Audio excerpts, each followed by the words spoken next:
আমের আটি শক্ত হয়ে যাওয়ার পর এই আচারটা বানাতে হয়।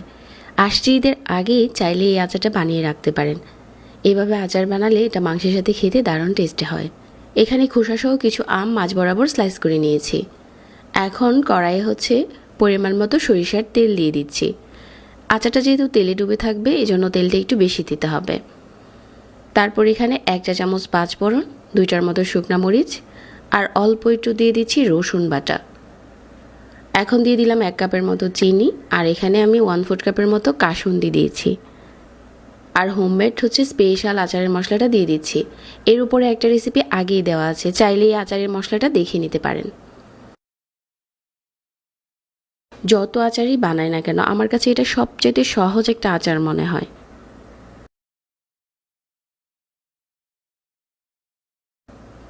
আমের টুকরোগুলো দিয়ে দেওয়ার পর এপাশ ওপাশ করে নাড়িয়ে দিচ্ছি।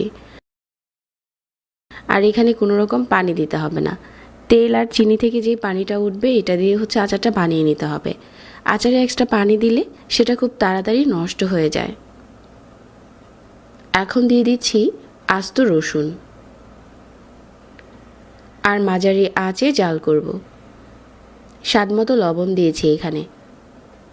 হালকা হাতে নাড়লে কিন্তু আমের টুকরোগুলো গলে যাবে না, এরকম আস্তই থেকে যাবে। তো এভাবে করে অল্প অল্প করে ঝোলটাকে টানিয়ে নিচ্ছি। বছর জুড়ে আচারটা ভালো রাখার জন্য এখন দিয়ে দিচ্ছি 1/4 কাপ সিরকা। আর চুলা থেকে নামানোর আগে আবারও দিয়ে দিচ্ছি পাঁচফোড়নের গুঁড়ো।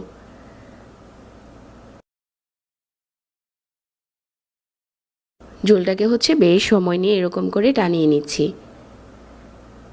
এখন ঝোলটা দেখেই বোঝা যাচ্ছে যে আচারটা হয়ে গেছে।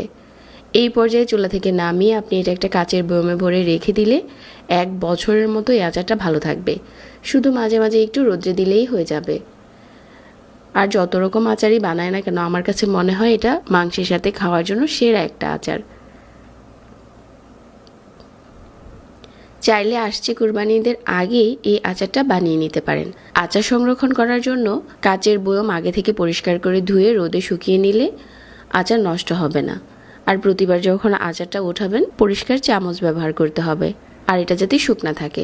আচারে যদি কোনো রকম পানি না লাগে এটা বছর জুড়ে ভালো থাকে। আজকের রেসিপি ভালো লাগলে চ্যানেলটি সাবস্ক্রাইব করে রাখবেন। সবাই অনেক ভালো থাকবেন। আজকে এখানে বিদায় নিচ্ছি। আল্লাহ হাফেজ।